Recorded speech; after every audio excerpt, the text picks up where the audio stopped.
Black Star Network is here. Oh, no punches! I'm real revolutionary right now. Support this man, Black Media. He makes sure that our stories are told. Thank you for being the voice of Black America, Roland. Stay black. I love y'all. All momentum we have now, we have to keep this going. The video looks phenomenal. See, there's a difference between Black Star Network and Black-owned media and something like CNN. You can't be Black-owned media and be scared. It's time to be smart. Bring your eyeballs home. You dig?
Coming up on Roland Martin Unfiltered, streaming live on the Black Star Network.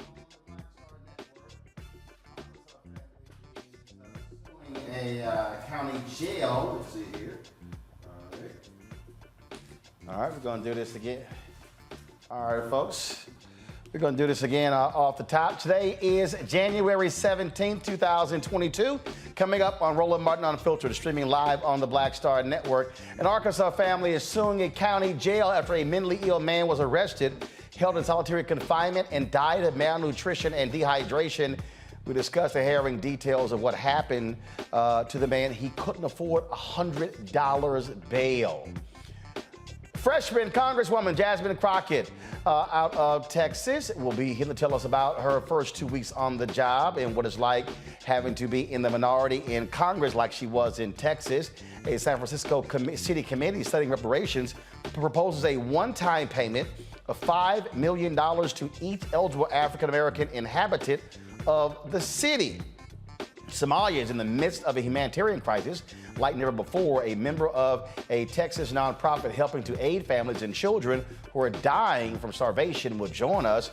Let us know what we can do to help. Plus, we continue our Fit, Live, Win, a New You in 2023 segment. We'll be talking with weight loss specialist Dr. Rovinia Brock, also known as Dr. Rowe. She'll be in studio to discuss her book and share small changes we can make for our ultimate health. And y'all, wait till I show y'all what United Airlines did to my suitcase when I went to Wichita.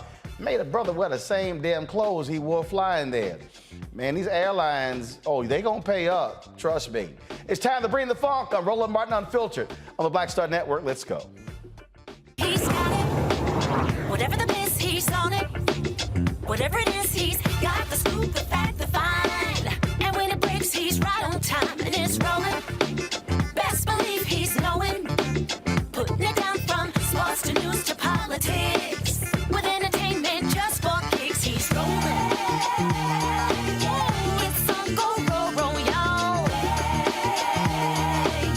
It's Roland Martin, Rolling with Roland now. He's funk, he's fresh, he's real, the best, you know he's Roland Martin now.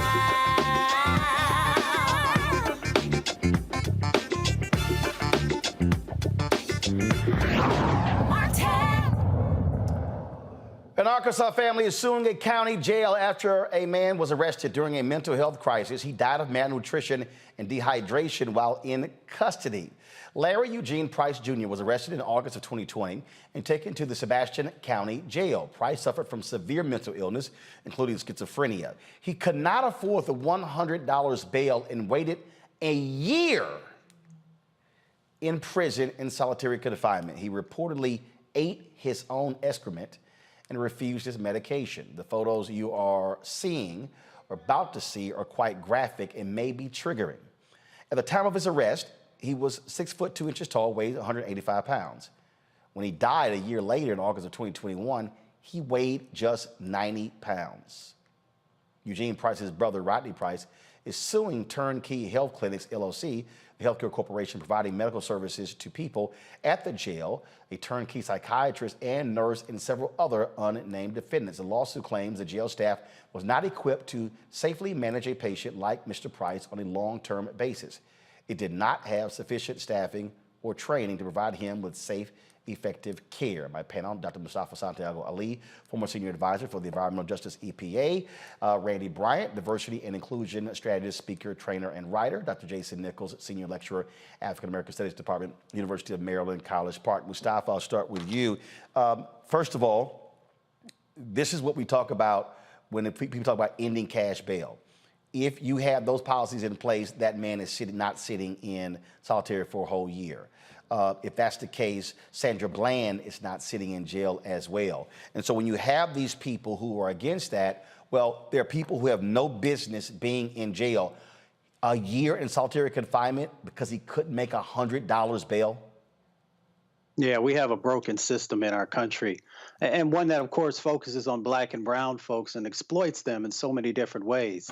You know, the United States Civil Rights Commission shared a report that showed that 60% of folks who are dealing with this type of situation cannot afford their bail. And we also know that for first-time offenders, it's like between $500 and $2,500 for the bail that people can't even make. So for this brother to be in this situation, it's just so egregious that they would allow these types of things to happen, for his life to be taken, for there to be no processes in place to step in when you see someone losing that type of weight.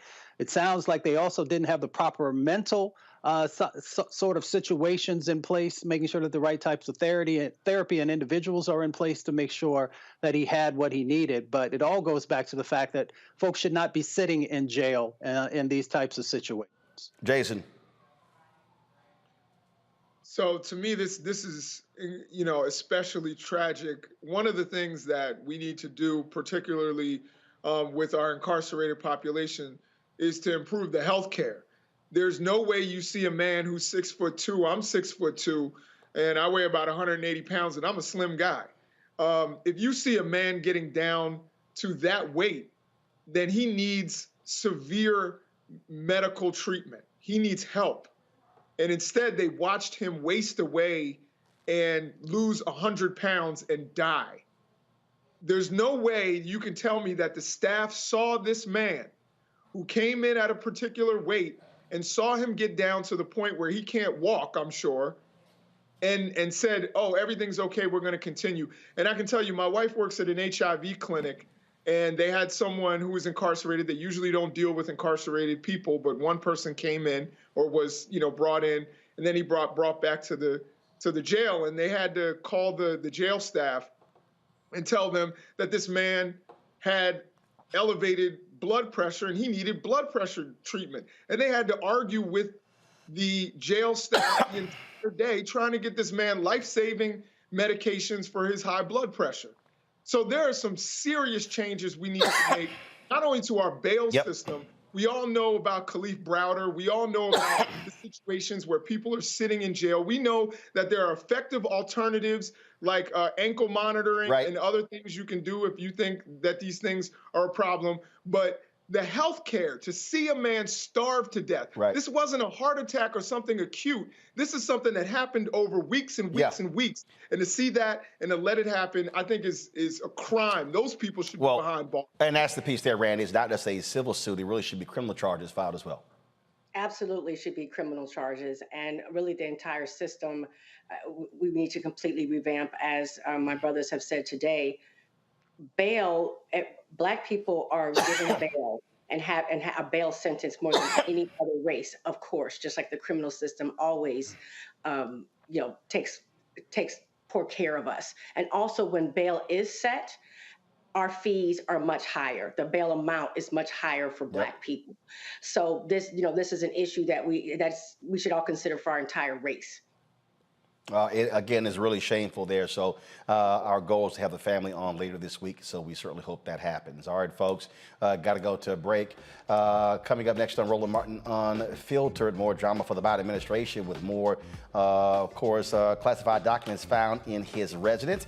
We'll talk about that. Also, folks, don't forget, follow us in what we do. Download the Black Star Network app, Apple phone, Android phone, Apple TV, Android TV, Roku, Amazon Fire TV, Xbox One, Samsung Smart TV. And of course, you can also join our Bring the Funk fan club. Check in money orders. Go to P.O. Box 57196, Washington, D.C. 20037. That's 0196. Cash App, $RM Unfiltered. PayPal is R Martin Unfiltered. Venmo is RM Unfiltered. Zelle is Roland at RolandSMartin.com. Roland at RolandMartinUnfiltered.com. And be sure to get a copy of my book, White Fear, How the Browning of America is Making White Folks Lose Their Minds. They look at all bookstores, download on Audible as well. And folks, we will be in St. Louis this weekend for the first stop of the White Fear Tour. I'll be in conversation at the St. Louis Area Urban League with Michael McMillan and rapper and activist Tef Poe. It's going to be at 3 p.m. If you want to attend, send us an email. It's free, open to the public. Send an email to info, I-N-F-O, at RolandSMartin.com. And so pass the word. I'll be in St. Louis this Saturday at 3 p.m. In conversation with Michael McMillan and Tef Poe at the St. Louis Area Urban League, 1408 North Kings Highway, St. Louis, Missouri. So look forward to seeing you guys this weekend. I'll be back in a moment.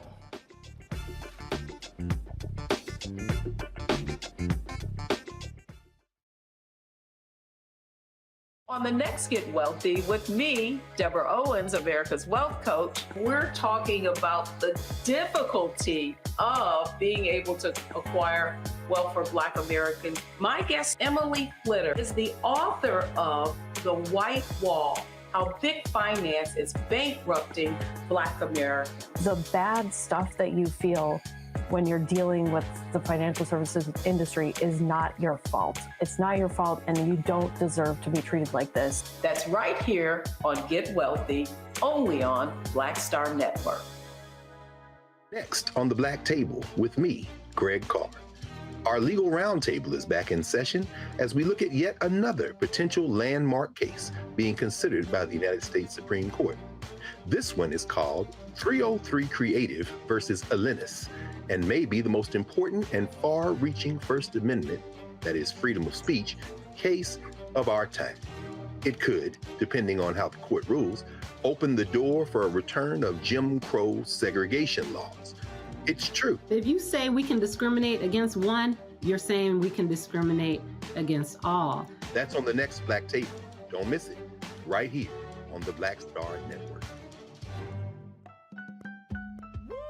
We're all impacted by the culture, whether we know it or not. From politics to music and entertainment, it's a huge part of our lives, and we're going to talk about it every day right here on The Culture with me, Faraji Muhammad, only on the Black Star Network. Hi, I'm BB Winans. Hey, I'm Donnie Simpson. What's up? I'm Lance Gross, and you're watching Roland Martin Unfiltered.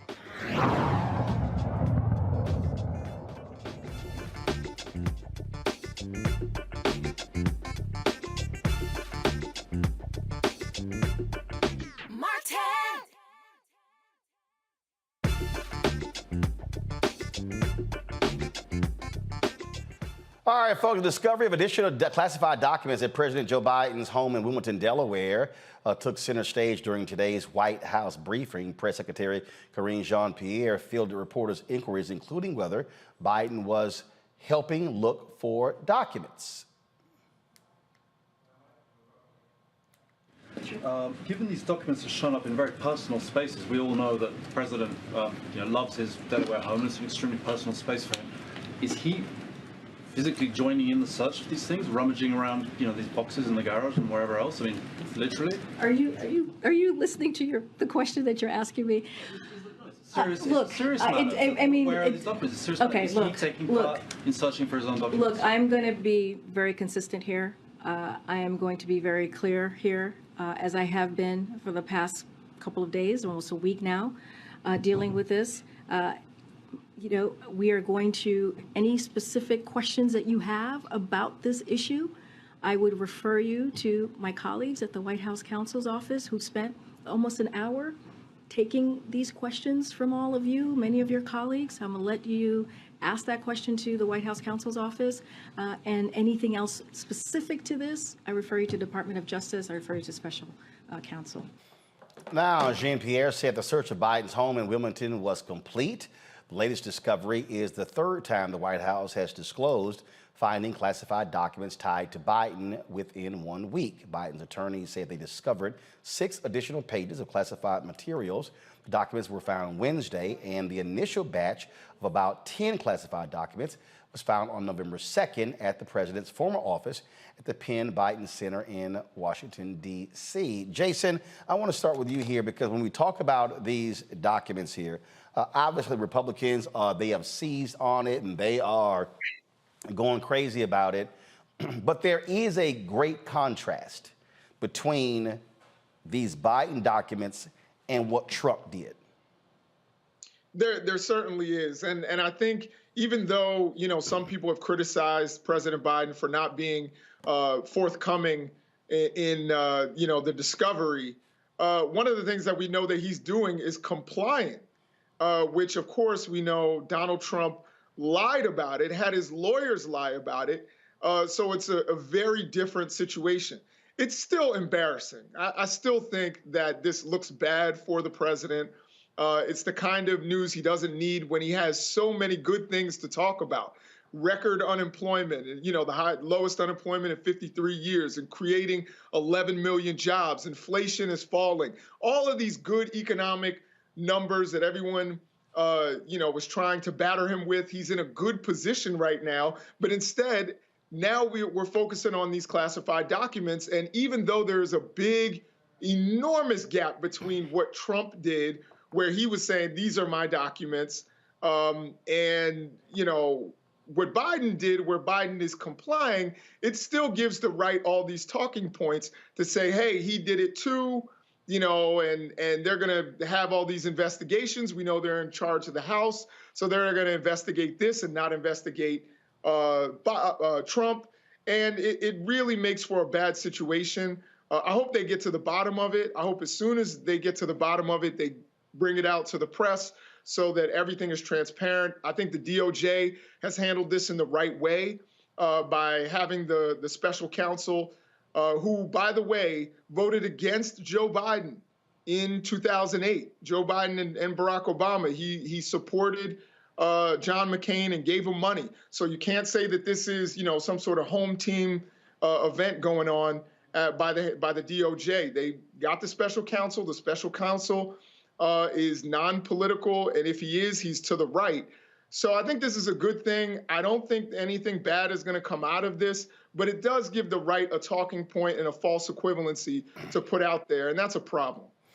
It really does screw up the momentum of this White House, Randy. And frankly, look, Washington, D.C. reporters, they love stuff like this because they can chew on it every single day.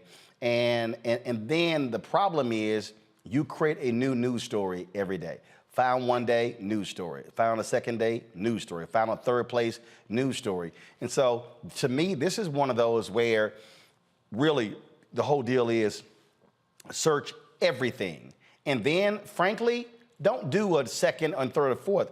Do one announcement. Say, we've looked everywhere. When they found for the second and the third time, I wouldn't have said jack.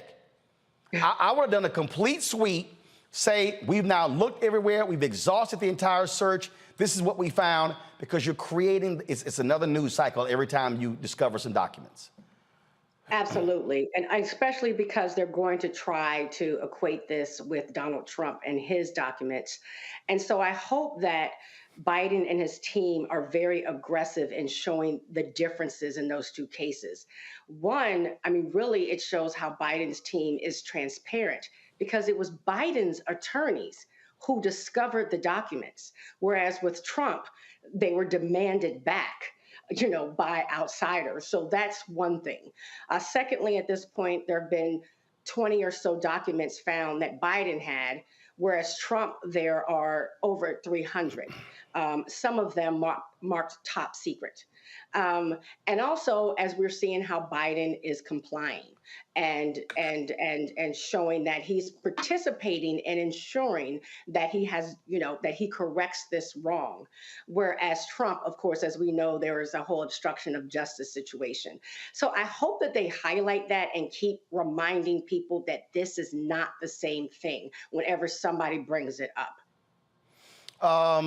Mustafa, again, DC loves process. They love a scandal.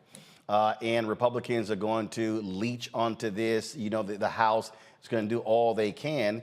And this is where, from the administration standpoint, and this is where sometimes you can be, you know, so open, so transparent that you create more problems for yourself. We know the yahoos and the last fool who was there, it wouldn't have happened. Right. Well, we know when President Trump was there was intentionality in him taking documents as was shared. You know, this is a diversion from Republicans to the fact that we have a number of significant issues that they have no idea yet how to deal with. They don't have a plan. They don't have policy. So they want to make sure that folks continue to focus here. This also, as you said, is the media once again. There are a huge amount of important, critical stories that are out there that have everyday impacts in people's lives, and they're not focusing on those. I think this is also, to be fair, an opportunity for our current president to make sure that they tighten up the process, because many of these documents, of course, are from an earlier time. You know, we know that our president is very focused on doing the right things.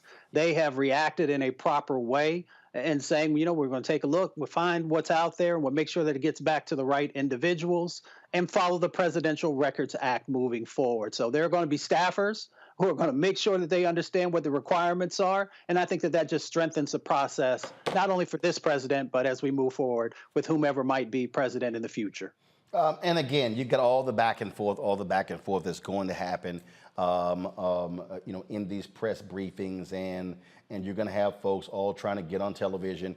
And look, they're going to make this out to be the worst thing in the world, and it's you name it, it's all going to happen, and that's what is going on. I do want to sit here and say this here. President Biden talked on Monday when he spoke to the National Action Network when it came to the issue of student debt relief, and he said that I have your back on this. This is going to be a continued fight, Jason. Of course, we now know the lawsuits that have been going on as well. This is one of those issues that black young folks care about, just like other young folks as well. But we are more affected than anybody else. And so African Americans want to see this administration have a vigorous fight to save student debt relief. Yeah, I mean, I hope he can do everything possible with his executive power, because we know it's not going anywhere with some of the crazies that we have in the House. Many of them, like Lauren Boebert, who is a recent high school graduate and never, doesn't have the debt concerns that many other Americans, particularly black Americans, particularly black women, have with education debt. And he says he's going to fight, and I'm really hoping to see that. And I'm hoping to see also a fight on voting rights. That's something that, we didn't see the progress that we wanted. They had 2 pieces of legislation up, and neither one of them got through. And it seemed like the White House kind of threw their hands up. I'm hoping that they're going to go forward with these things that black people want, because let's be 100% honest, the majority of white people did not vote for Joe Biden. The majority of white women did not vote for Joe Biden, while they always call the suburban white woman vote. The people who voted in large number for Joe Biden were black men and black women.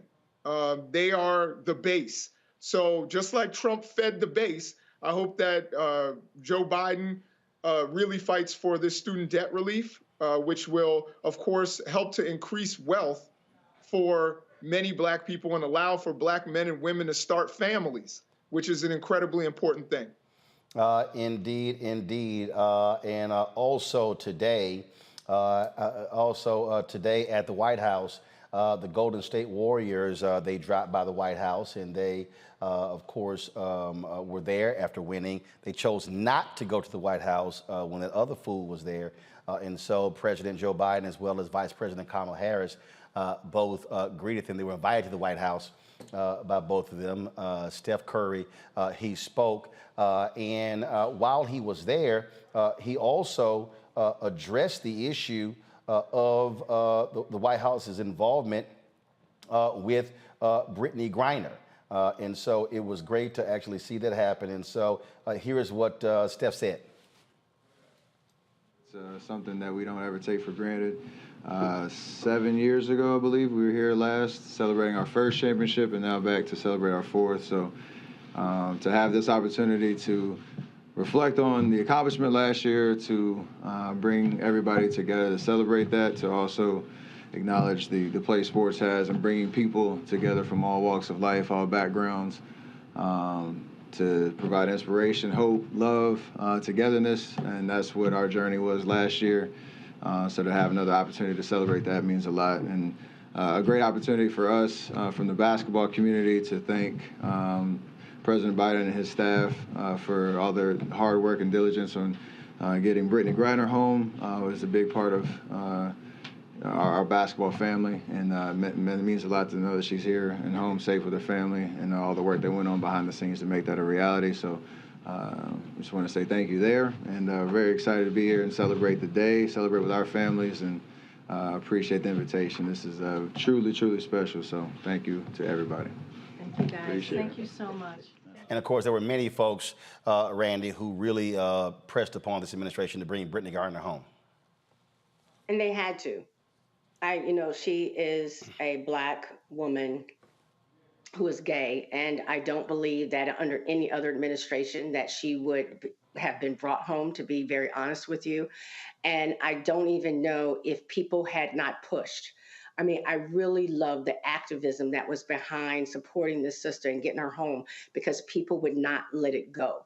And the pressure was applied. And so, yes, I'm so just happy that she is home. And really even just to see Steph Curry call her a part of the basketball family, because, you know, as a DEI person, that, you know, women in sports is given more respect these days than it has been in the past. Indeed. And so that was a very good thing there at the White House. All right, folks, got to go to a break. We come back. We'll talk with freshman Congresswoman Jasmine Crockett right here on Roland Martin Unfiltered. And folks, also do not forget, Roland Martin Unfiltered has been nominated for an NAACP Image Award. We were nominated, and you have an opportunity to actually vote for that nomination, folks. You can cast your ballot, and there's a process for you to do so. So all you have to do is go to NAACPimageawards.net, NAACPimageawards.net. And then what you do is you scroll down to the category Outstanding News, Information, Series, or Special.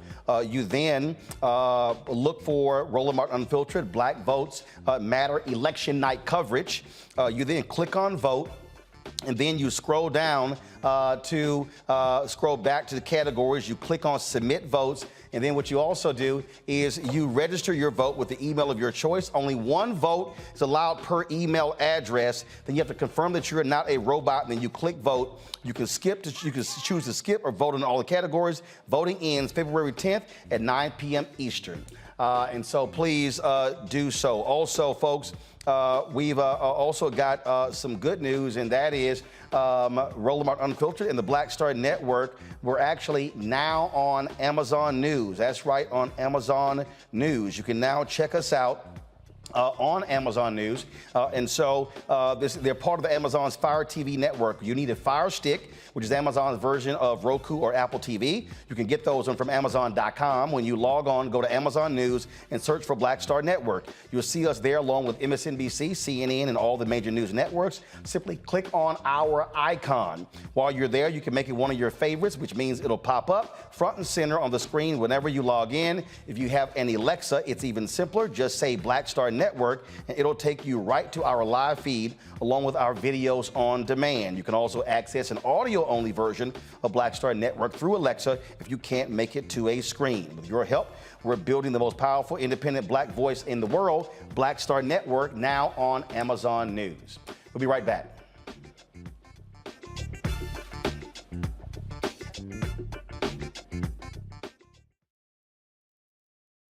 Hatred on the streets, a horrific scene, a white nationalist rally that descended into deadly violence. White people are losing their damn minds.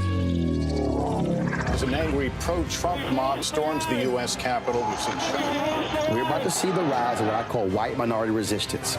We have seen white folks in this country who simply cannot tolerate Black folks voting. I think what we're seeing is the inevitable result of violent denial. This is part of American history. Every time that people of color have made progress, whether real or symbolic, there has been what Carol Anderson at Emory University calls white rage as a backlash. This is the rise of the Proud Boys and the Boogaloo Boys. America, there's going to be more of this. Here's all the Proud Boys, guys. This country is getting increasingly racist in its behaviors and its attitudes because of the fear of white people. The fear that they're taking our jobs, they're taking our resources, they're taking our women. This is white fear.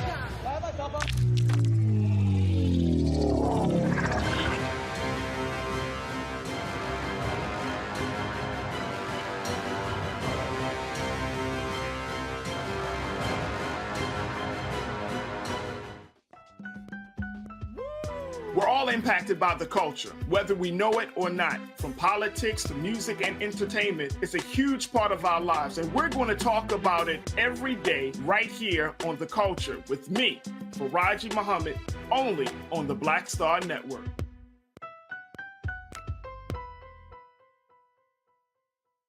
It's Kim Whitley. Yo, what's up? This your boy Ice Cube. Hey, yo, Peace World. What's going on? It's the Love King of R&B, Raheem Devon, and you're watching Roland Martin Unfiltered.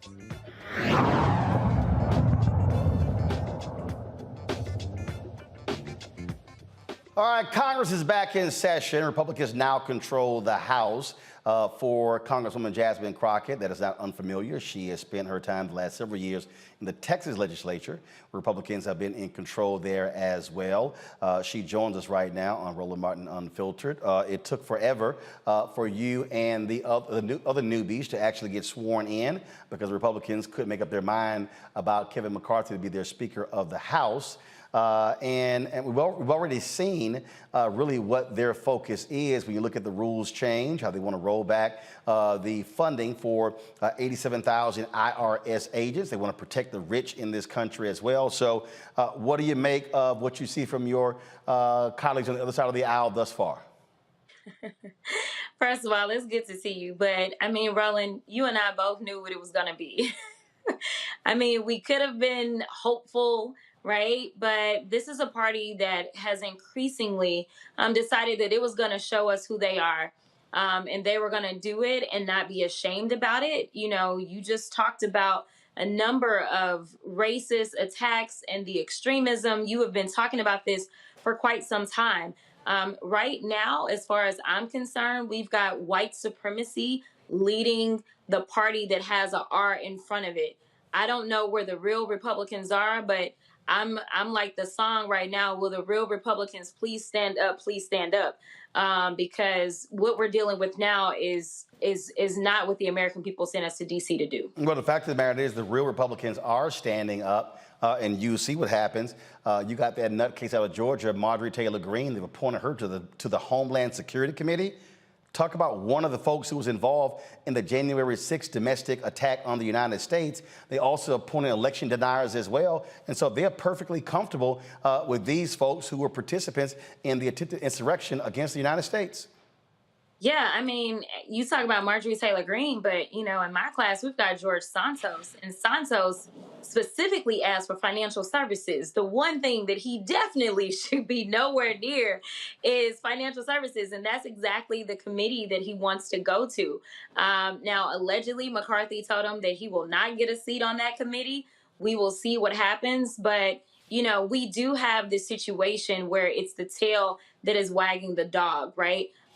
Where it is just this small, and I say it's a small portion of the Republicans, but honestly, I think that there are definitely Republicans that sit back and say, you know what, I'm going to let them say everything that I'm thinking, but I agree with everything that they're doing. And so they hide behind this facade of I'm a moderate or I'm reasonable. And they let, you know, certain people like Matt Gaetz, and they'll let Boebert and Marjorie Taylor Greene like be the face of all the drama, when in actuality they really agree with the positions that they've taken. And you know what we saw though on the floor when we were trying to get voted in was that seemingly we don't have a two-party system anymore. Seemingly within the Republican Party there really is this other faction that has arisen and exists. And so when people talk about bipartisanship, I think right now we've got some tripartisanship that needs to go on, because literally we could not get a speaker so that we could all get sworn in, simply because there was a group of people that said we're not going to stand with our party. Essentially, they weren't really standing with us either, but they were standing with us at least to the extent that we all agree that Kevin McCarthy was not equipped. And as we go through this term, I think it will be clear as to why the Republican Party really is not equipped to continue to lead the House, and definitely should not take the reins over the Senate, and definitely don't need a place in the White House. Well, and speaking of Santos, go to my iPad, Henry. You see he got two committee appointments, one on the House Committee on Science, Space, and Technology, and then he also on the House Committee on Small Business. Didn't he lie about owning a business? So I'm like, why in the hell is he on that committee? He's lied about everything. I mean, one of the things that I said when the lies started to come out was, do we even know that this is his real name? And where are all the people that wanted to look for Obama's birth certificate? I mean, we got somebody who admittedly is an immigrant, who also we know had charges pending in a whole other country. So, you know, I'm like, why aren't we asking these questions now? All of a sudden we want to trust the word of somebody who literally has only revealed to us that the one thing that we should trust is that he's most likely not telling the truth. I will say that, you know, small business, there probably was a little bit of space. It probably wasn't one of the more competitive committees. But as far as I'm concerned, he really shouldn't have any committee assignments at all, because we are entitled to so much sensitive information that I'm just not really sure should be in his hands right now. I know that he was duly elected, so I say duly. He was elected. And so, yeah, he was going to get sworn in. I knew that we weren't going to be able to stop that. But just like Marjorie Taylor Greene did not have committee assignments, or she was stripped of her committee assignments in the last term, I think that until these investigations have been completed, because of the seriousness of the nature of them, because of the own admissions that he's made, because he is under investigation not only by the DOJ, not only does he have ethics complaints that have been lodged against him, he's got a local prosecutor looking at him, as well as the New York State's Attorney's Office. I think that all of that is a very compelling reason as to why we should not seat him on any committee at this point in time. Questions from the panel. Mustafa, you first. Yes, well, Representative, welcome to Washington, D.C. And I know all your sisters of Delta Sigma Theta are excited for you being there. You know, when you were in the Texas House, you introduced a number of pieces of really important legislation. As you get started with the Republican House in place, what are some of the things that you hope to be able to achieve? Yeah, so this is tough considering what this House looks like. But some of the pieces of legislation that I was able to move were actually around marijuana. So there is a space in which the Freedom Caucus kind of comes around, and they come all the way around to where they're a little bit left. And so marijuana is one of those spaces. And so we see that we've got a majority of states that have legalized marijuana in some way. We know that drug crimes have disproportionately affected minorities for years and years, and we know that they continue to disproportionately affect minorities. And because I serve a majority minority district, I think that this is a great place to start, because currently we have a memorandum of understanding that allows for these states to operate. But I think that we need to go a step further. I think that we all need to be pushing for full legalization, which would afford more opportunities for these businesses and start to change some of the practices around these businesses. A lot of these businesses, while they are not considered to be legal businesses, they still are taxed by the federal government, and they still have some say-so over what they get to do. One of those things is that they are prevented from hiring people that actually have convictions for drug crimes. So once again, we are in a space in which we are still being pushed out.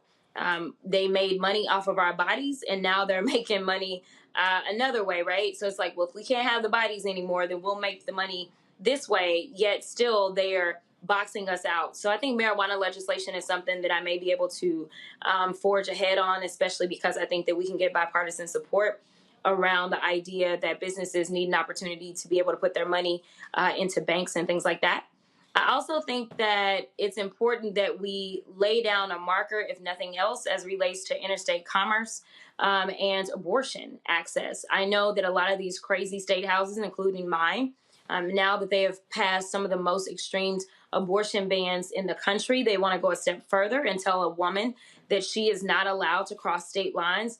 I know that they should know, but it's a lot of things that Texas should know, that is infringing upon interstate commerce, and that is something that falls clearly within the purview of the federal government. And so I think that we need to codify that. And then finally, because I'm sure somebody else may have a question, coming from the state of Texas, I've got to deal with guns. And so I want to look at what are our options as far as expanding homeland security and what it is that falls under their purview, because we see a lot of these mass shooters, which Texas leads in mass shootings right now. Got it.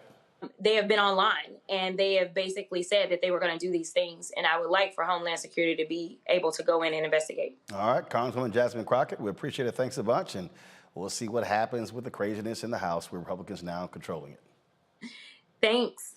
All right, folks, we come back. We'll talk humanitarian crisis in Somalia. Also, a lot of people are mad at Ed Reed, the new head football coach at Bethune-Cookman, because of some comments on social media. I will share my thoughts about that on Roland Martin Unfiltered. Plus, I also want to talk about MLK Day. Are we doing this thing wrong? Why is there a focus on a day of service?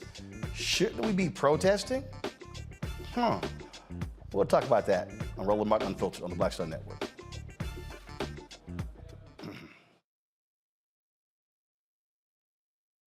Most people think that these television shows that tell stories about who we are as black men, and then they paint these monolithic portraits of us. They think that they're being painted by white people. And I gotta tell you, there are a whole bunch of black folk that are the creators, the head writers, the directors of all of these shows, and that are still painting us as monoliths. The people don't really want to have this conversation. No, they don't.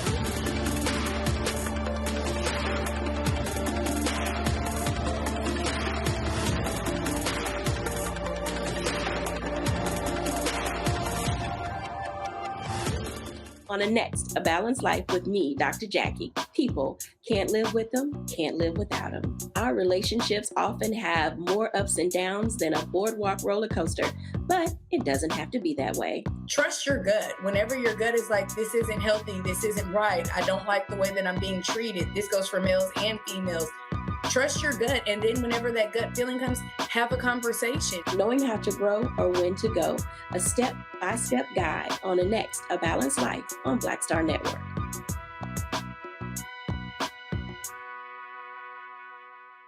I'm Deborah Owens, America's Wealth Coach, and my new show, Get Wealthy, focuses on the things that your financial advisor and bank isn't telling you, but you absolutely need to know.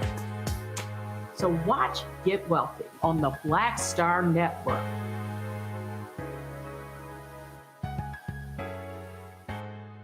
Hi, y'all doing? It's your favorite funny girl, Amanda Seals. Hi, I'm Anthony Brown from Anthony Brown and Group Therapy. What up, Lana Well, and you are watching Roland Martin Unfiltered.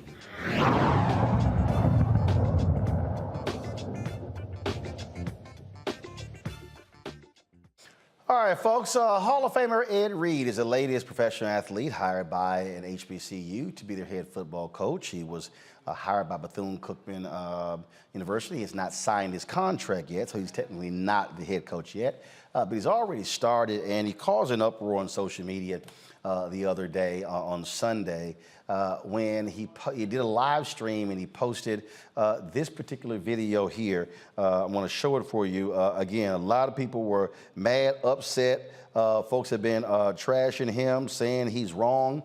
Others say, you know what, we think Ed Reed is right. Watch this. I've been mutting and showing shit. I chose not to, but now I'm out here walking with the football team, picking up trash. But I'm mutting us. Man, get out of here, man. I should leave. I'm not even under contract doing this. I'm mutting us? Man, get out of here, man. They mutt me. These motherfuckers ain't even clean my goddamn office when I got here. I'm mutting y'all? Get your ass, man. Come on, man. Come on, man. All this shit here was trash in front of me. Who you think got this shit cleared out? That building right there got trash in it. It's fucking trash. What are you talking about? Need no goddamn donors to come out and help out, because people just want money. That's why I don't fuck with social network. Fuck out of here, man. I've been mutting and showing shit. I chose not to, but now I'm out here walking with the football. He had previously done a video. He was complaining about conditions there, saying there are people who were at the university, frankly, who were not looking out on behalf of the students. It caused a huge uproar. Of course, he then took to social media to apologize. He issued this particular statement here. He said, in regard to my social media comments about the university staff and other institutions, I would like to sincerely apologize to all BCU staff, students, and alumni for my lack of professionalism. My language and tone were unacceptable as a father, coach, and leader. My passion for our culture, betterment, and bringing our foundation up got the best of me, and I fell victim while engaging with antagonists on social media as well. I'm fully aware of the hardworking folks at our school who are also fighting to make things better and more financially sound. I am encouraged from my communication with my AD and our administration and understand it's a work in progress. My passion is about getting and doing better, and that goes for me too. Now, he earlier had made a comment where he said that he had agreed with Deion Sanders, where he said there's a broke mentality that exists among HBCU administrators. And so folks got just lit. They were upset and mad and all of that because of what Ed Reed had to say. So let me unpack what my thoughts on here. And that is this here. It's a lot of people out here who have a lot to say. But the reality is most people have never actually worked in a Black-owned institution. Let me repeat that, have never actually worked in one. First of all, there are 230,000 students that are Black students that attend 230,000 students that attend HBCUs. 20% of HBCU students are non-Black, okay?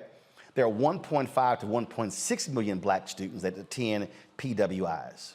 Now, when you look at HBCUs, a little more than 100 in the country. You look at Black newspapers, a little more than 100 in the country. And so when you start talking about Black-led institutions, we could talk about Black newspapers, we could talk about Black churches, we could talk about Black-owned businesses. Pre-COVID, there were 2.6 million Black-owned businesses in America. 2.5 million of those Black-owned businesses had one employee doing about average revenue of $54,000. Why am I saying all of that? Because the reality is there is a consistent thread when you begin to look at Black institutions, lack of resources, a surviving mentality versus a thriving mentality based upon the conditions in which they have been confronted with. When I listen to a Deion Sanders or an Ed Reed or others, and let me be perfectly clear, I've done 19 commencements, 15 at HBCUs. I've actually visited, spoken at, and been on the campus of at least 66 of the nation's 107 HBCUs. I've had numerous conversations with HBCU presidents and administrators and alumni. So let me be real clear. And also, I've been to Bethune-Cookman several times, even addressing their alumni about fundraising. So for folk who say, well, man, you didn't go to one, trust me, I got receipts. And the reality is this here. When you work in an institution, you're seeing things in a much different way. You're looking at conditions of places. The reason I understand where Ed Reed is coming from is I run 3 Black newspapers. And I can tell you what happens when you begin to challenge status quo. And I know somebody who's watching saying, well, man, that ain't right. So I'll give you a perfect example. 1999, I became executive editor of the Houston Defender. That was the first place I had worked at, we actually got paid in 1990. I came back 9 years as the managing editor. And we were actually at a conference, at an NNPA conference in New York City. And we were sitting in a meeting, and they were going back and forth, and the papers were complaining about the lack of advertising dollars that Black newspapers were getting from CompUSA. At the time, Tom Joyner Morning Show and Tavis Smiley had went after CompUSA for their advertising. And so I'm sitting there listening to the conversation, and as they're talking, and after about 30 minutes, I really got fed up with the conversation, and I raised my hand. I said, let me ask y'all a question. If CompUSA asked any of you to send them your media kit via PDF and email, could you do it? Somebody in the back said, who is that young nigga up there talking? And I don't use the N-words. I'm only using that because I'm quoting what happened. I said a young nigga with email who knows what a PDF is. I said, you can't sit in this room and complain about CompUSA not buying ads in Black newspapers if you yourself don't even use computers. And so when you are hearing these criticisms, there are people who get real defensive. And I was in these meetings, the people, they were sitting telling me, well, you know, Roland, we can't do this and we can't do that and we can't afford to do this. And I said, wait, hold up. This ain't about whether you can afford to do something. The question is, what are the basic fundamental things that you're doing? And so when you start talking about facilities, you got to ask yourself the question, okay, you are mad at Ed Reed for his comments. Here's the question. Was he speaking the truth about trash on the campus? It's either yes or no. Do you have staff who actually does that? It's yes or no. He said, my office wasn't even clean. This is a very basic question. Were the coaches' offices clean before he arrived? And if the coaches' offices were not clean before he arrived, why not? You now got to start asking yourself the question, what about the team's conditions, the locker rooms? I've heard complaints from other universities where teams are washing their own clothes. Why? You got to begin to ask these questions. See, what we have to stop doing as black folks, we've got to stop being so defensive about our black institutions and begin to ask the questions, are these things right and how do you fix them? Every answer is not, well, we don't have. Y'all, I've been there. And if y'all want to sit here and go there, Houston Defender, Dallas Weekly, Dallas Examiner, Chicago Defender. When I took over the Chicago Defender, it was horrible. Nobody wanted that job. Nobody. We couldn't afford to get the furnace fixed because every time they called somebody out, they wouldn't pay anybody. Okay? Folks say we have to get paid in cash. We ain't doing it. It was dirty. It was dusty. It was nasty. It was 20 degrees in the winter, and it was 100 degrees in the summer. It was called the Chicago Offender because of all the errors in the newspaper versus its actual name, the Chicago Defender. Folks didn't get paid on time. I can go on and on and on. But see, the difference is I had worked in black institutions, and so I came in with a plan in terms of being able to fix it. Chicago Defender lost money 20 consecutive years when I got there in 2004. We lost money my first year. We made a $100,000 profit my second year, a $400,000 profit my third year.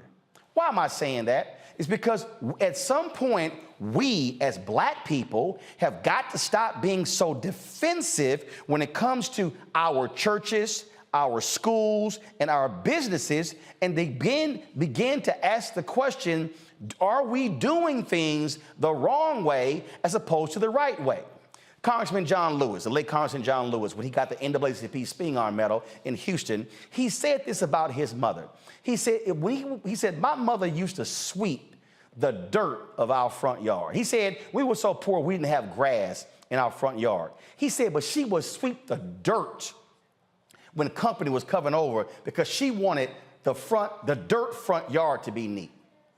And so what I'm saying is, and again, my first black paper was a Houston Defender. Sansira Masai Giles, she did things the right way in terms of how she ran it. So that was my floor. I saw how she ran a black paper. So that became the standard for me, and I said, I'm gonna build upon that. And so if we are going to transform our institutions, what we've got to do is stop being defensive. And then, yes, and Ed Reed made broad generalizations about all HBCUs. That is a mistake. But go talk to some HBCU presidents, and they'll tell you about the conflicts with the board of directors. They'll tell you about the problems. Go talk to HBCU faculty who will talk about the issues they have as well. There are some commonalities that do exist among our institutions. And what we have to begin to do is get real about those very challenges. If you got trash, it got to be picked up. If grass needs to be cut, grass needs to be cut. We have to, whatever we have, take care of what we got. But what we cannot do is act as if what Ed said somehow was 100% wrong. We can't act like what Dion said was 100% wrong. We can criticize, we can say, don't generalize, but what I'm trying to get us to understand as somebody who is working in my 13th black-owned media experience, I kind of know what the hell I'm talking about. And I've had enough conversations with black people in black institutions about what needs to happen in terms of how we have to fix them and run them. So let's stop being so defensive and mad and upset when somebody who didn't go to an HBCU, who then comes to work for one, begins to ask some questions. Because if the whole point is to raise the place, if the whole point is to bring in additional resources with one's context, isn't that the point? Some folk need to check themselves. You're watching Roland Martin Unfiltered on the Black Star Network.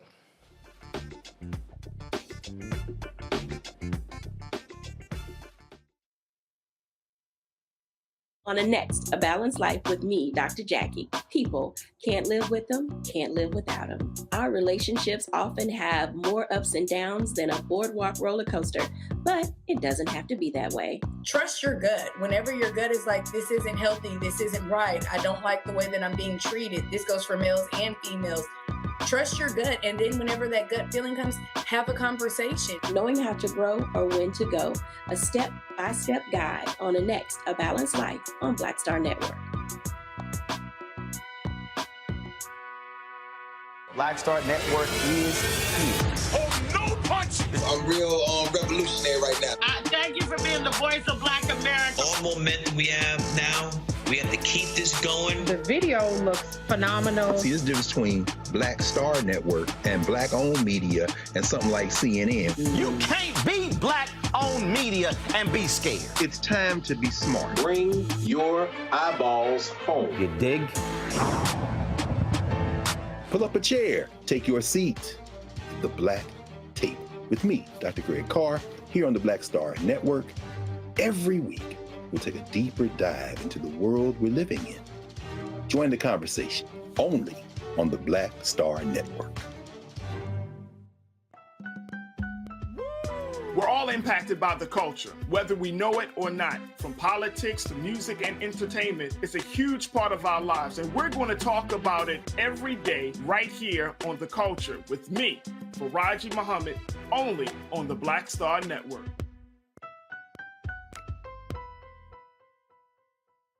I'm Chrisette Michelle. Hi, I'm Chaley Rose, and you're watching Roland Martin Unfiltered.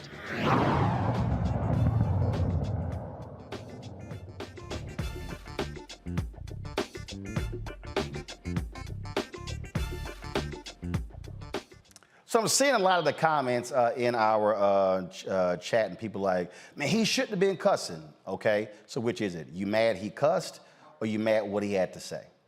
I mean, which is it?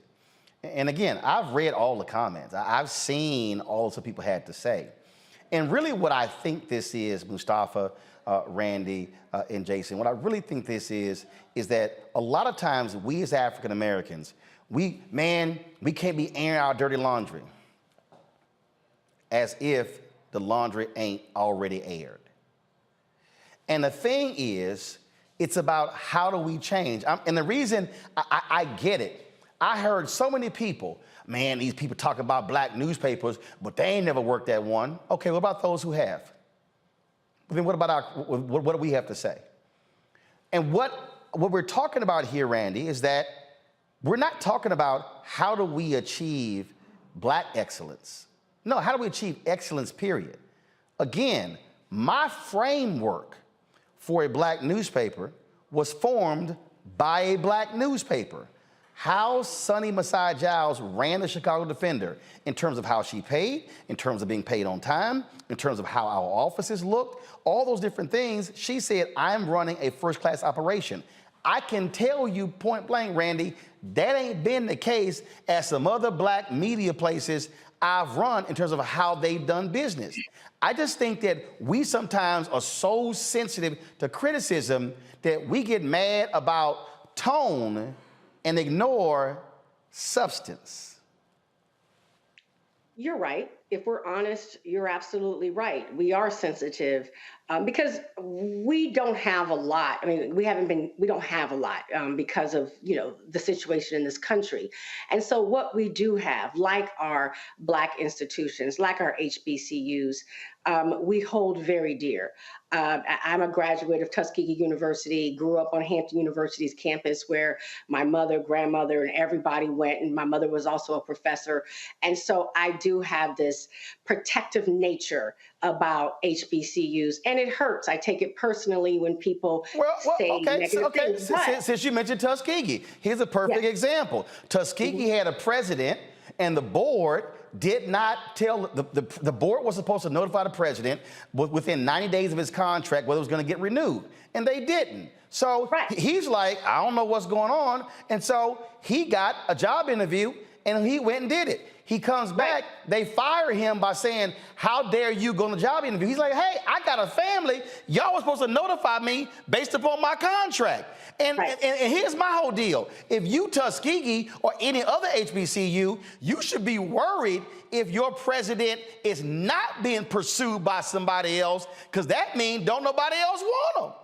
Oh, no, I agree with you. I'm just saying, I think it is difficult for us, but I do think that we are a people, I believe, that has become married to the struggle sometimes. Yes. And that our eyes are down, and we need to be willing to raise our heads up and look at things honestly as they are.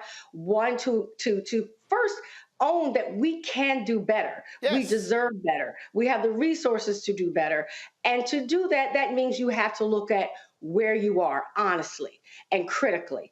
It's hard, absolutely. I understand the defensiveness, but it is absolutely necessary that we talk about the problems that we have. But it's we need to do better. But Jason, it's not hard when your goal are the people you're serving, and here's what I mean by that. When I remember when I was getting this back and forth when it came to the newspaper, and folk were upset with me with some cuts I made and some changes I made. And in fact, when I was in Chicago, there were some Negroes who actually were protesting me because of the changes I made. And the folk on the inside were all scared. They were like, protest. I said, I said, don't lock the front door. Bring me the subscription cards. And first of all, what they did is they paid some folk down at the shelter. They only could afford them for 45 minutes because they gave us some food and about $30. And so they were protesting. And so I walked outside, and they were sitting there passing out pamphlets talking about boycott the Chicago Defender. I said, give me some subscription cards. And so I walked right behind them. Every time they went to a car and gave them a leaflet, I gave them a subscription card, said they can kiss my ass, they can go to hell. And I said, no, y'all ain't gonna sit here and play this game with me. And then there were some people in Chicago, I'll never forget, Don Jackson, Circle City Productions. And he was like, well, they had a reception for me, and we were at the DeSable, and he said, well, Defender, it's really awful. I don't know if you can turn it around. I said, oh, it's gonna get turned around. He said, we'll see. I said, oh yeah, you will see. See, I knew what I was going to do. I wasn't willing to run from how awful the paper was. I wasn't willing to run from how bad it was. But what I did say is, I'm gonna show y'all asses how to fix it. And we did. That's how you deal with it. You don't sit here and get mad because somebody called you out. I didn't get mad what Don had to say. I said, I'm gonna show you, I'm going to fix it. Right, that's exactly, I agree with you 100%. I look at someone like Ed Reed, who is investing his time. He doesn't need the money. He's the greatest safety to ever play the game. Yes, maybe I have a little bit of Baltimore bias there, but I really don't think it's a question. He doesn't need the money. He's doing this because he wants to change things. And one of the things that you do as a head coach is you change the culture. And one of the things that he clearly wants, it reminds me of an old joke, Roland. I'm sure you saw, I think it was Friday, next Friday or whatever, where, Day-Day says to Ice Cube, he says, they tried to mess up my 20s. And then Ice Cube looks out and he says, yo, those are 10s. What did Day-Day respond? But I keep them clean, though. So at the very least, do what you can with what you have. Right. If you want these black athletes to go and not go where Ed Reed went to the University of Florida and to eschew the Power 5 conferences and not go to the SEC, then you have to, at the very least, have good, clean facilities, not just, hey, we're going to give you a good education, because they can get a good education at the University of Florida. They can get a good education at the University of Georgia. They can get a good education at the University of Maryland, and they will if they choose to go there. But one of the things that I think needs to happen is, at the very least, you have to take that pride. Someone has to mow the lawn. Someone has to line the field. The practice field has to look good. The locker room has to be clean. There are things that need to be done, and people need to be there. They have to have a good equipment manager, somebody an ice bath. These basic things that are for the good well-being of the athlete, well-being of students. They have to have clean dorms. These are things that you absolutely have to have if you want for students to have the best experience possible. It can't be, yes, look at the history and we've done this. Yes, but you've got to have good facilities and do the very best you can to thrive, instead of, well, we're just making it. You should be proud that you went to Morehouse, or you should be proud you went to Howard University. And that's not gonna fly. And here's the thing, Mustafa. Again, I think a lot of people were upset because he was angry, he was bothered, and yes, he was clearly ticked off in those videos. And my advice is, Doc, don't get that emotional about it, because again, as somebody who has been in Black-owned media, I've walked into, I'm telling y'all have no idea how awful the Chicago Defender was. Then I had people who on the inside who were fighting me the whole time. They wanted me out so bad, they released my salary to the public, and a fool gonna send us a letter with my salary in it. I know damn well he got it from the inside. And I told the cats on the inside, y'all can kiss my ass too. Because guess what? Y'all clearly couldn't fix it, and that's why I'm here. And so I think what has to happen is, whether you are an Ed Reed or you were Dion or some other people, I think what you have to do is, you have to, in a very different way, lay out, here's our problem. This is what we're facing. And you come to the public and you say it. You literally say, and again, for me, I wouldn't do it in that emotional way. I would say, I want y'all to see what our facilities look like. This is our locker room. Y'all, this is unacceptable. This is this, this is this. Now, there may be some university people who are still gonna be pissed off because, oh man, you putting our business out there. No, I'm showing you exactly what we actually have. Now, Roland, because I've done this, I'm gonna lay out my 3-year plan. I'm gonna say, this is what I need. This is what I need for us to build. This is what I need for us to raise. That's how I'm going to do it. And so, but what we can't not do is we've got to stop, Mustafa, being angry when somebody is pointing out deficiencies and then say, here's my plan to raise us up from where we are. I can't accept the deficiencies. As somebody who hates litter, I'm kind of with Ed. I lose my damn mind when it comes to trash. That's just how I am. I'm OCD like that. But it's about raising our institutions and not getting mad when somebody is demanding better. Go ahead. You know, we use the words Black excellence, and sometimes we don't understand everything that needs to go into that. We ask our students for Black excellence, so they should be surrounded with that excellence in all forms and fashions. And part of Black excellence is actually evaluation. As you just shared, it is about evaluating where we currently are and where we want to go to. And then the activation comes into that of putting that plan in place. And that plan may mean some folks have to go, some things have to change, or we grow and build upon the things that are positive and that are moving forward. So in everything that we do, we have to actually begin to take a deeper look into what does Black excellence actually look like, and what do we need to do to be able to support that. And I'll just close with, if we truly care about our HBCUs, then everyone should be making sure that we are actually helping to support them financially and other ways as well. That's it. And so again, you use Black excellence, I use excellence. Because here's why. There are some people, and because of my experience, some folks have been like, well, you know, this is a Black company. And when I was at TV One, I said this, and I said this to anybody who works in this show here. If you say, well, you know, we are a Black company, you will be looking for another job. Because what you're actually saying subliminally is that we are second class when you actually say that. And so those things actually happen. And so for me, I don't care whether I work at the Austin American-Statesman or the Fort Worth Star-Telegram. I want to see a clean newsroom. I don't want to see equipment broken. I want to see excellent all around. For me, there is no standard. Somebody called me once and they said, "Hey man, I need to get your speaking rate. I need the black rate." I said, "Ain't no black rate. The black rate, same as the white rate. It's the green rate."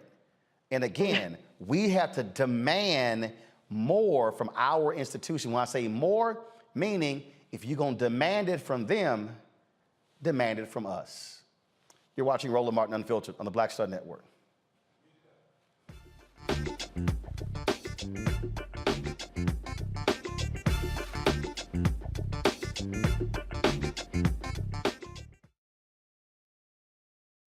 When you talk about blackness and what happens in black culture, we're about covering these things that matter to us, speaking to our issues and concerns. This is a genuine people-powered movement. There's a lot of stuff that we're not getting. You get it, and you spread the word. We wish to plead our own cause. Too long have others spoken for us. We cannot tell our own story if we can't pay for it. This is about covering us. Invest in black-owned media. Your dollars matter. We don't have to keep asking them to cover our stuff. So please support us in what we do, folks. We want to hit 2,000 people, $50 this month, raise $100,000. We're behind 100,000, so we want to hit that. Your money makes this possible.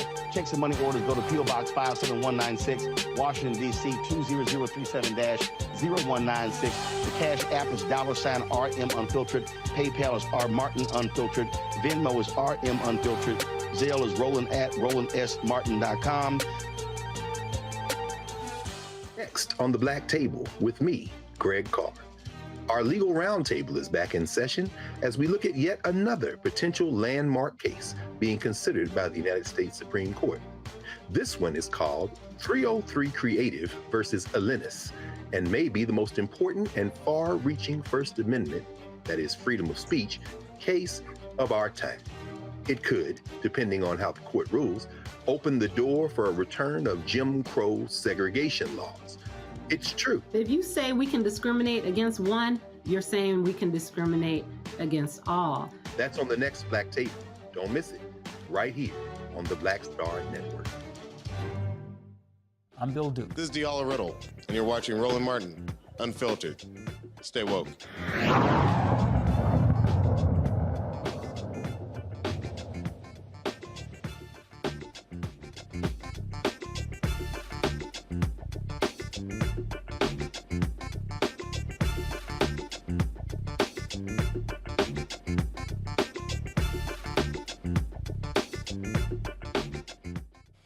Folks, Somalia is facing a hunger and poverty problem that they have not seen in decades. The humanitarian crisis has surged due to historic weather changes causing massive drought and a 20-year insurgency by Al-Qaeda.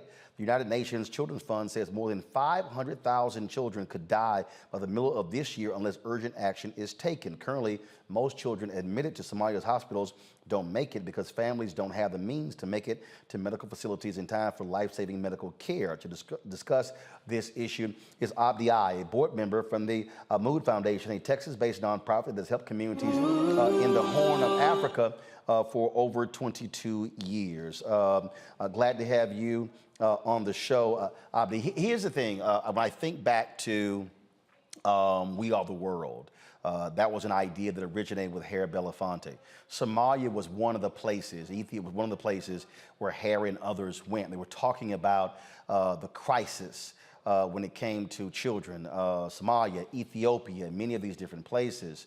And so when you think about this, we're back to it. And unfortunately, when I think about Rwanda, when I think about so many of these humanitarian crises in African nations, what happens is, and this is why I'm saying this, in the United States, we often talk about what's in the economic interest of the United States. And so our response to that is different than a humanitarian crisis. Ukraine that is seen as in the economic, foreign, national security interest of the United States. And so all the focus about the folks who were dying there, but over here, when you talk about 500,000 dead, you pretty much have silence. Right. So thank you for having me on the show. This is my first time that I went to this show. Yes, Somalia this crisis has been in the making for the last 30 years. We went through a civil war for 30 years. We have an Al-Shabaab extreme group that is part of basically our problem. We have a climate change that's basically prevalent in our part of the world. And we've been left out to spend ourselves basically to struggle and basically work on those three factors. And we cannot, as a Somali, figure it out exactly how to bypass this problem. 30 years of political crisis. We have governments after governments that did not have any capability of basically putting a system to prevent famine to their own people. We have the Al-Shabaab who basically control certain parts of the country. Well, the famine is prevalent right now in South Central Somalia, where the breadwinner of the Somali people, if you look at it, and we have the climate crisis, basically. Rain used to come every year, and fertile lands, a lot of basically cultivations, and now you see the rain comes in every 5-6 years. So with all these issues, we've been left to fend for ourselves. Big countries like United States and Europeans, and the non-profit organizations, for example, the NGO, the United Nations organizations, if a place is not secure or security is not good, they don't go. So that is the problem that we have. There's a lot of people in Kenya, a lot of organizations in Kenya, and they don't go and deliver the food or whatever that is because they say it is a security issue. Yet, as you mentioned, that they go to Ukraine, they go to any place that has got the same serious, I mean, I'm not belittling that Ukraine is basically issues, but the whole world has been basically helping Ukraine at this point. And the same amount of people are dying. In 2011, we have a famine. About 260,000 people died. Half of them were kids. And now 2023 or 2022, the projection is about 500,000 kids less than 5 years old will die. So that is absolutely devastating there. Questions for my panel. Let me first start with Mustafa. Yeah, well, first of all, thank you for the work that you're doing. I'm curious, what would you like to see those organizations of color here in this country do to be better supportive of the things that you're trying to address back home? We established as a Somali Americans an organization called Amud Foundation, which I am part of it, and we are the ground people. We know where to go. You know where the security is. We know our people basically, and we distribute foods. We help orphanages. We create MCHs. We deliver dry food. We deliver water wells. We deliver water on trucks. Medicines, all kind of stuff. What I want from our Black Friends organization is to tag up with us, with Amud Foundation or any other organization that is indigenous to the cause, and help us. Either basically help us on funding raising funds, or donating by yourself, and that way let's be our conduits for everybody who's helping for the Somali cause. I mean, I know there's a lot of kids who are dying. This is deja vu again, 1984, when We Are the World was basically was we hearing the song of We Are the World. There's a lot of people are dying really, and we expect and we hope that the African Americans in this country help and chip in as well. And you can go through us, so you can go to another organizations that basically send the money and the food and the help directly to the people who are affected. Randy. It's hard for me to even talk about this. This is very painful watching this video. Is there a way that we can put pressure on our country? Are there any plans to try to appeal to our government, or what has been done? Well, I mean, lack of government always causes a lot of issues. Right? When you don't have a proper government, the basic necessity of the people of that country will fall off, basically. And since the 1993 debacle of the Somali black hole down, America basically did not come up front and say that we're going to help Somalia again. They kind of like, they hold their hands and they say, no, that's it, we're done. So in the political view, there is no movements, basically, no. Right. Normally, you have to have a government, a big government, who's pushing you basically to stand a government, so you can. But when everybody's fighting each other, and nobody's basically beating the other one. We are all equal, right? We're there. So yes, we would need a political resolution to put Somalia into the front and make sure that that country comes in as a viable country that help its own people as well as be peaceful with its neighbors. And we still don't have that one with the Europeans or the Americans or anybody else. Let's go to Jason. So thank you for coming on. I have a couple of questions. I guess the main question that I have is what kind of U.S., I mean, you mentioned Ukraine, where the U.S. is involved. What kind of U.S. intervention from the U.S. government would you want? We've seen the U.S. get involved on the continent of Africa, and it's been disastrous. I know that they are involved in some of the things that are going on with al-Shabaab and trying to deal with that situation. But, we saw what happened in Libya, and that did not go well. What kind of intervention would you actually want from the U.S. government? Well, first of all, humanitarian. I mean, there's a lot of people who are dying. So food, medicine, all kind of stuff that you can basically stop the bleeding of those people who are dying is very important and very eminent. That's the number one. Number two is there's a government right now in Somalia. Even though the United States of America is fighting al-Shabaab through the sky, basically they're sending some kind of drones. We need, I think, to my understanding, we need that help of the United States to give arms, not the United States military, but at least the United States arms to go to Somalia and build the military and all kind of stuff, and then they can fight al-Shabaab. Now, if the al-Shabaab is eliminated, probably then there would be a little hope that people who are fled, there is a lot of IDPs. IDPs is basically people are left their livelihood, their farming, their animals, because they could not cultivate because of the al-Shabaab or people attacking. People will go back to their original place, and they can basically live in peace or at least cultivate. So we need to basically move those IDPs and shut down those IDPs and move back to their original locations.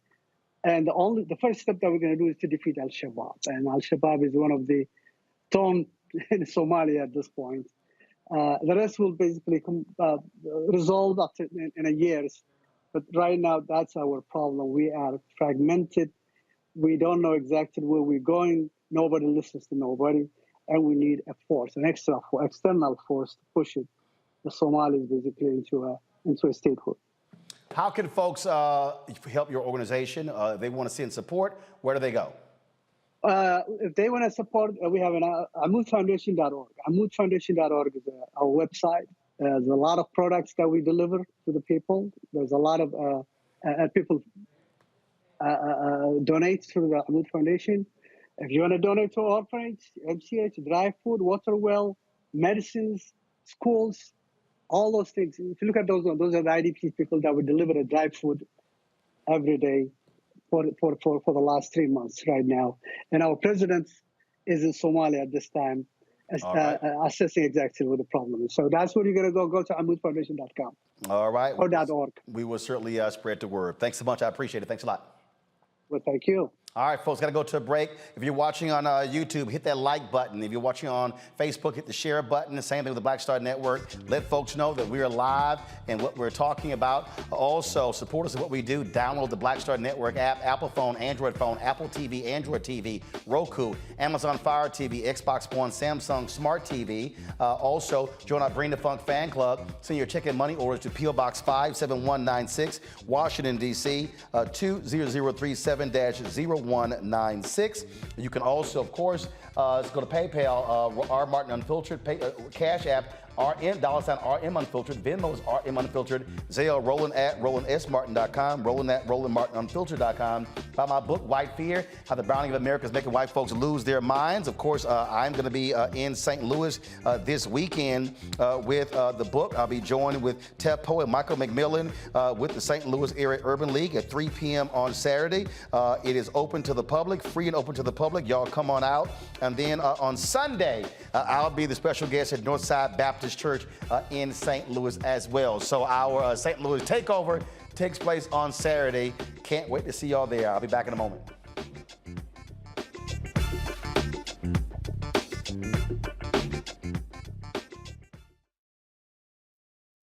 Next on the Black Table with me, Greg Carr. Our legal roundtable is back in session as we look at yet another potential landmark case being considered by the United States Supreme Court. This one is called 303 Creative versus Alinis, and may be the most important and far-reaching First Amendment, that is freedom of speech, case of our time. It could, depending on how the court rules, open the door for a return of Jim Crow segregation laws. It's true. If you say we can discriminate against one, you're saying we can discriminate against all. That's on the next Black Table. Don't miss it. Right here on the Black Star Network. On the next Get Wealthy with me, Deborah Owens, America's Wealth Coach, we're talking about the difficulty of being able to acquire wealth for Black Americans. My guest, Emily Flitter, is the author of The White Wall: How Big Finance is Bankrupting Black America. The bad stuff that you feel when you're dealing with the financial services industry is not your fault. It's not your fault, and you don't deserve to be treated like this. That's right here on Get Wealthy, only on Black Star Network. Hey, I'm Antonique Smith. Hey, I'm Arnaz James. Hi, this is Cheryl Lee Ralph, and you are watching Roland Martin, Unfiltered. I mean, could it be any other way? Really? It's Roland Martin.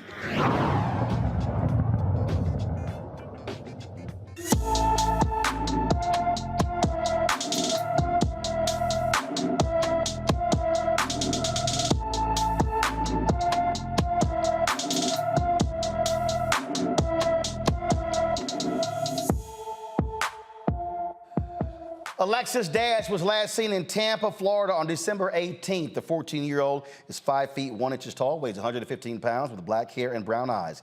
Anyone with information about Alexis Dash should call the Tampa Police Department at 813-231-6130, 813-231-6130. Folks, this is crazy. A former Republican State House candidate was arrested for political shootings geared towards Democrats. Yo, seriously, y'all. Solomon Pena was arrested following a police standoff with SWAT on Monday. He's a 2020 election denier and MAGA Republican, stands accused of conspiring with Jose and Demetrio Trujillo, along with 2 other unidentified men, to shoot at the homes of 2 county commissioners, Adrian Barboa, former Commissioner Debbie O'Malley, and 2 state legislators, State Representative Javier Martinez and State Senator Linda Lopez.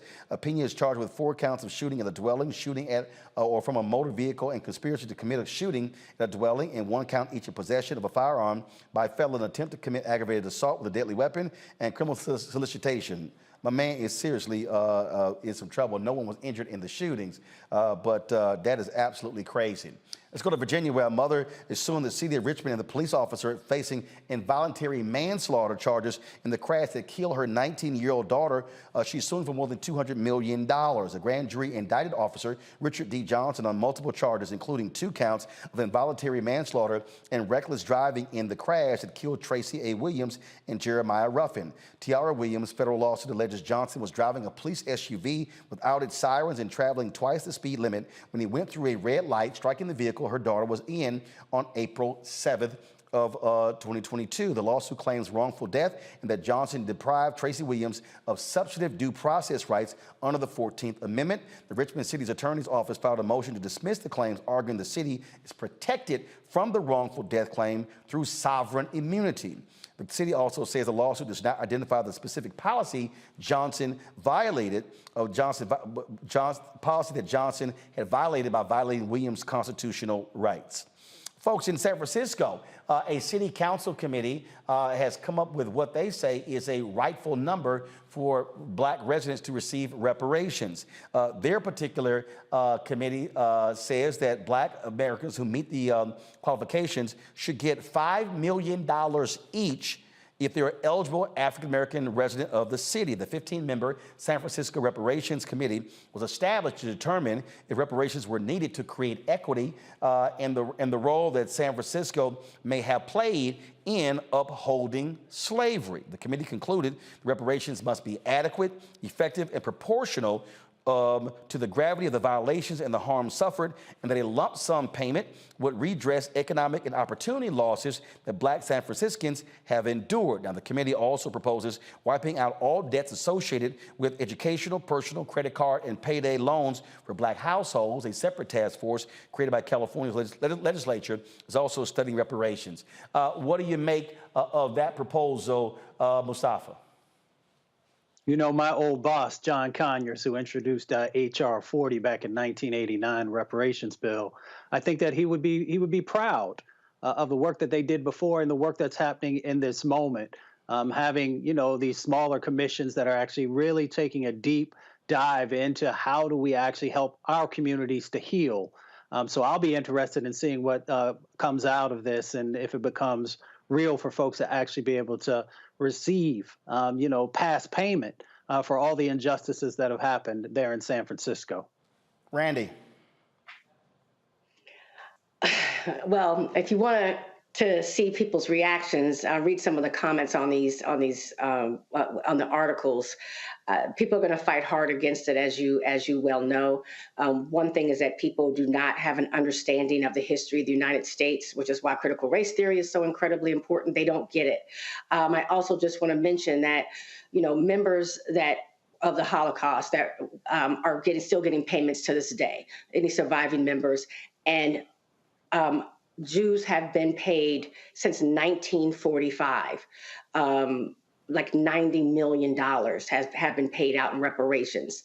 But that was because people took accountability for what happened in the Holocaust, whereas there has not been much accountability taken about how African Americans, our history here in this country. So, you know, it's going to be a hard battle. Jason. Yeah, I agree. I think it's going to be a hard battle, but it's a battle worth fighting. And I think that we've seen these small kind of victories where people are raising the issue of reparations and repair.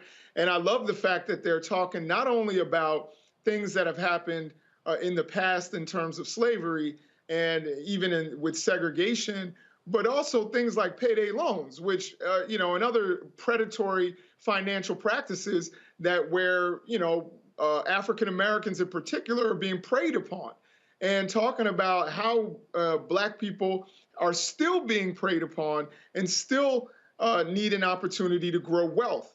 And that's one of the things that we need in our community. So reparations are sorely needed. And I'm glad that there's starting to be these kinds of conversations, even if it doesn't necessarily go anywhere, because I still look at it as an important step, because you look at Georgetown, you look at Evanston, Illinois, you look at what happened in another part of California, where people are actually starting to see that this is an important step to healing and to growing wealth for Black communities. All right, folks, time for ABCU Connect.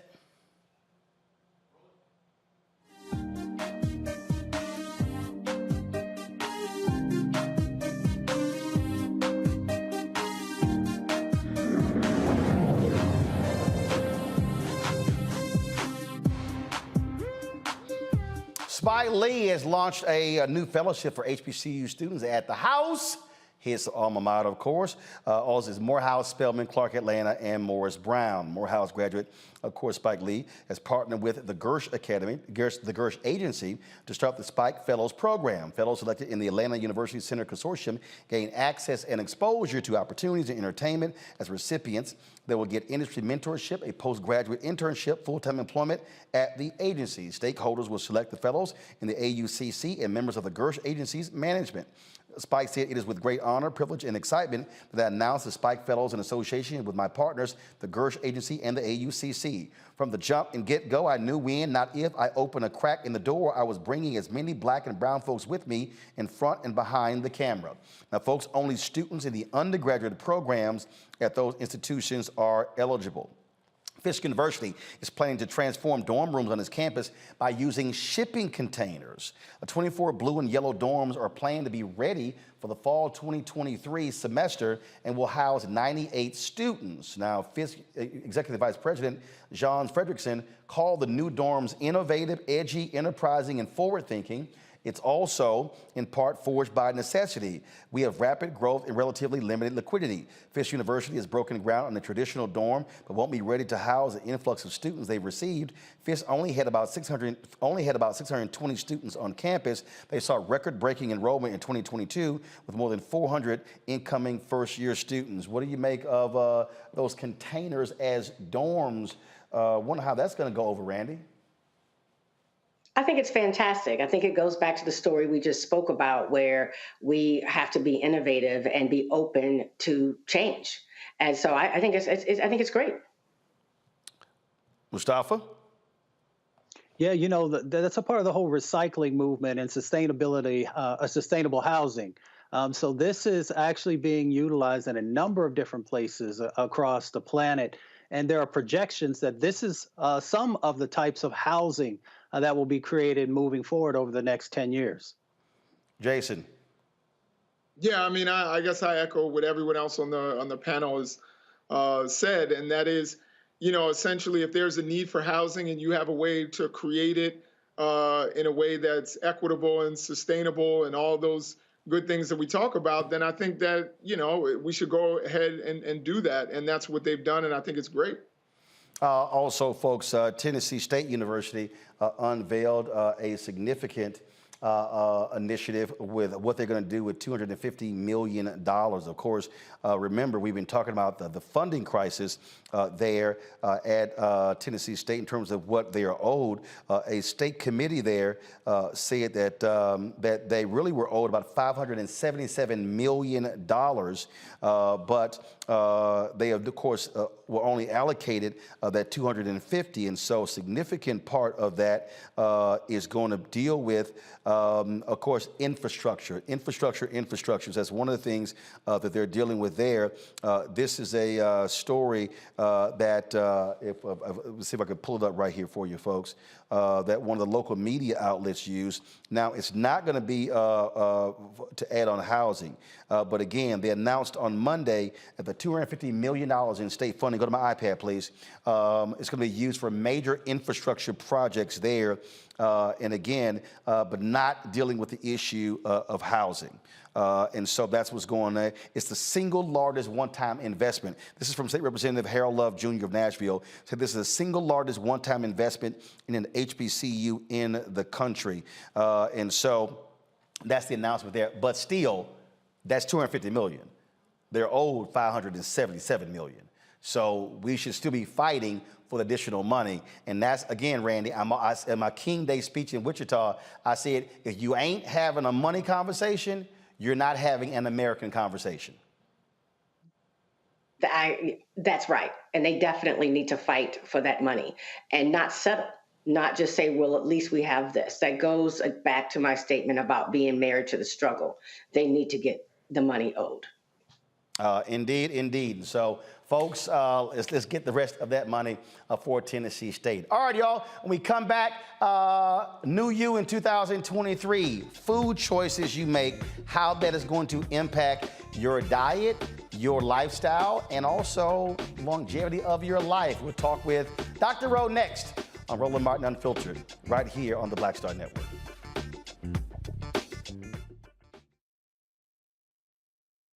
I'm Deborah Owens, America's Wealth Coach, and my new show, Get Wealthy, focuses on the things that your financial advisor and bank isn't telling you, but you absolutely need to know. So watch Get Wealthy on the Black Star Network.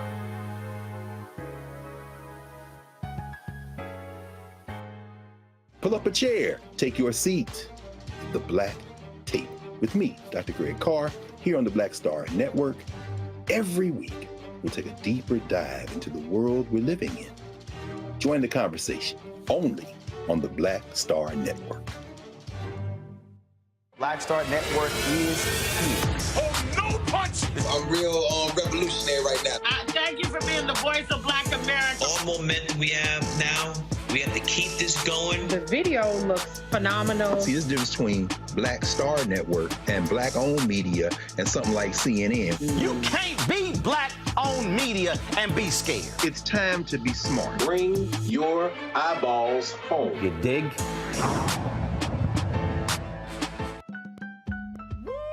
We're all impacted by the culture, whether we know it or not. From politics to music and entertainment, it's a huge part of our lives, and we're going to talk about it every day right here on The Culture with me, Faraji Muhammad, only on the Black Star Network.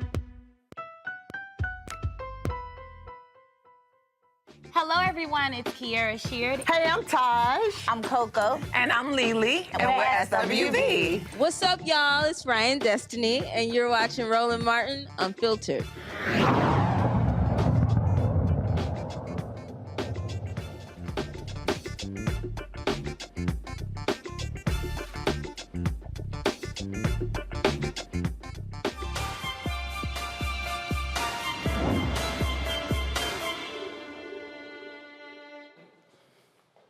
All right, folks, we continue our New You in 2023 segments. We, of course, have been focusing on this since we came back on January 3rd. So we've had a variety of folks, fitness folks, dietitians. We've been talking about smoothies, reducing belly fat, lifting weights, cardio, all that good stuff. But clearly, if you listened, the through line through every interview we've done is that nutrition is really the most important thing when it comes to changing your life, when it comes to diet and how it impacts everything in your life. And so why not call one of the top experts in this area, Dr. Rose. She joins us here. Hey, what's happening? I've not seen you in I don't know how long. I am the top expert in my field. Okay. See, give me my props. I had other people, see, so I ain't about to get into y'all give me my props. Y'all internal battles over the, who's the top expert. But show me the one that's been doing this for 30 years like me. Top one. Yes. All right, so what's going on? What you got for us? So I want to talk to you about, you said the through line is nutrition, and it is. Well, because every time we have a fitness person, even they say, look, you can talk about working out all day if you want to.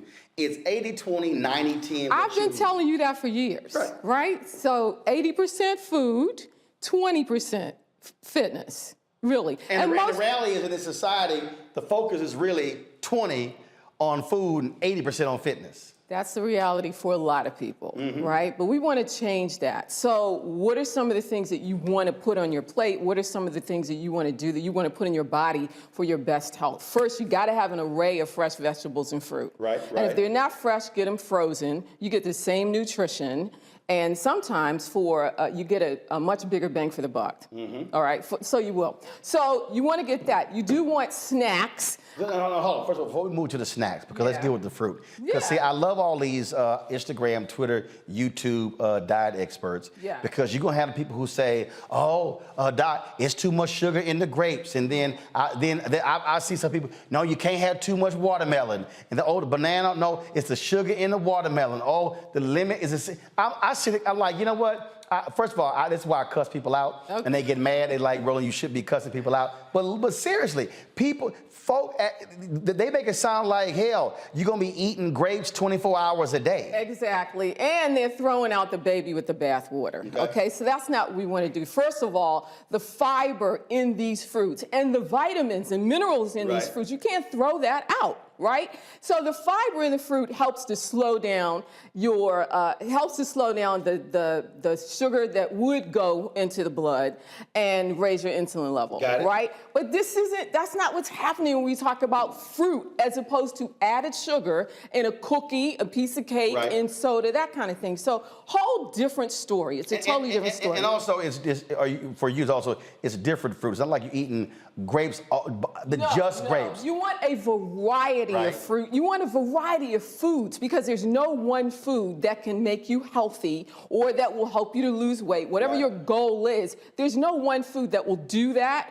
And there's no one food that in the proper quantities can do that. So you need a variety of food in their proper quantities, because that's where you get all the nutrients, the antioxidants, the phytochemicals, and all those chemical compounds that work to make you healthy. So I hate nearly all vegetables. Yeah, I know. No. But see, so here's the deal. I remember when we did the interview with Michelle Obama in her garden. And she was like, Roland, it's fruits and vegetables. I said, precisely. You said fruits and vegetables. Yes. I said, so if I ain't eating most of these vegetables, but if I'm doing fruit, I said, don't that count? It counts towards something, Roland. Okay, all right. But what did I just say? I said you need a variety of foods, because you need all of the nutrients that come from those foods, including vegetables, to help to build your health, right? So I'm gonna go here and I'm gonna go over here, all right? So let's deal with this here, all right? So you got grapes, you got bananas, you got oranges. Yeah. I can't stand red apples. I do green apples. Any apples. Okay, but what do these lemons do? So the lemons were there really for the water. Just notice how it's next to the water. But lemons are anti-inflammatory. Okay, so that's so what do we do with them? What do we put it in the water, or what do we do with it? Do a couple of slices in your water. It's anti-inflammatory, so it helps to cut down inflammation. Got it. Okay, all right. It's also a good source of vitamin C. Okay, value of the oranges. Yeah. Good source of vitamin C, lots of fiber. No, I'm listening. No, I'm listening. Great source of vitamin C. I'm not giving you a bad look. I'm listening. Lots of fiber, antioxidants that go a long way to protect your health. And when I say protect your health, I don't mean some nebulous thing. I'm talking about when you eat like this, you cut down, you reduce your chances of staving off. You reduce your chances of getting chronic diseases like heart disease, like hypertension, like all of these foods work to help you stave off those chronic diseases. Hypertension, cancer. Okay, like for example, this broccoli is it's a cruciferous vegetable, which means, but it can go a long way to protect you from cancer. But broccoli. And broccoli, exactly. Do you like cream of broccoli soup? Hell no. Okay, all right, not even that. I hate all broccoli. But you could hate all broccoli. Don't be a hater, Roland. No, I can't stand broccoli. Okay, so there's an array of green, yellow, orange, all the colors in the rainbow of vegetables that could help you. My dad watching, he loved everything you're saying. Wonderful. And he also likes beans. Don't even get me started. I remember he likes beans. Don't even get me started on damn beans. Yeah. Oh my God, I'm having PTSD. Yeah, but the beans are good, and the beans are really good for your heart. They protect you from heart disease. Oh my God, but Lord have mercy. Soluble fiber that will protect you against heart disease. Okay, so over there we got broccoli, we got carrots, we got tomatoes. Okay, I do tomatoes. I'm good with the tomatoes. What's the other stuff? Okay, good. But you can't stick with one color. The point is, I want you to have all the colors. Okay, so if I got the red for the tomatoes. Yeah. Okay. And you get some grapes. I do cucumbers. Yeah. Okay. I'll do green. Okay. Now when it comes to lettuce, what I've heard, I heard iceberg is a joke. Yeah. That romaine is better. Yes, because the darker the leafy green, the more nutrition. Now I do romaine. Yeah. That arugula is awful for me. I can't. Okay. Well, but everything. Yes, it is. But at least if I blend it, I can. Then blend it, brother. I can tolerate it. Then blend it. Blend it up in a green juice. Okay. Okay. Do all of that, right? Okay. Now what's the? Okay, you got popcorn. So I want you to eat your snacks. because people are going to snack, right? Okay. And it's okay to have healthy snacks anyway throughout the day. You need a little something to tide you over at the 2 o'clock slump. But ain't no butter and salt and other stuff on here. This ain't a movie theater popcorn, right? This is not movie theater. That's my point. This is not, but it's, you don't want me to give a brand, but. No, go ahead, I don't care. It's Skinny Girl. Skinny Girl? It's Skinny Girl. Okay, all right. It's Skinny Girl it's skinny popcorn. And what that means is that you have fewer calories per serving, right? 3 1/4 cups, 3 1/2 cups is what a serving actually is of this. 3 1/2 cups. Yeah, 3 1/2 cups, and you're talking about like under 60 calories. And what we got here? So these are almonds. I hate most nuts. Okay, why are you hating on? What is your deal? I didn't like nuts growing up. I just didn't like nuts. Okay. I have. Put those in the smoothie too. No, but but here's what I did. I have forced myself to tolerate pecans. And I really tolerate them pecans with a banana. Pecans and a banana. Look, however you get down. Whatever the hell make me gonna eat it. However you get down, I'm not mad at it. I'm not mad at it as long as you put it in your body, right? Okay, so and what I want you to know is that when you do your snacks, make sure that your snack is not larger than what you can fit in a closed fist. I don't mean have the nuts all the way out here in the whole palm of your hand. I'm talking about a closed fist. Because just ball your fist up. So if that's the case, so if we're talking about our meal, how many times should we be snacking a day?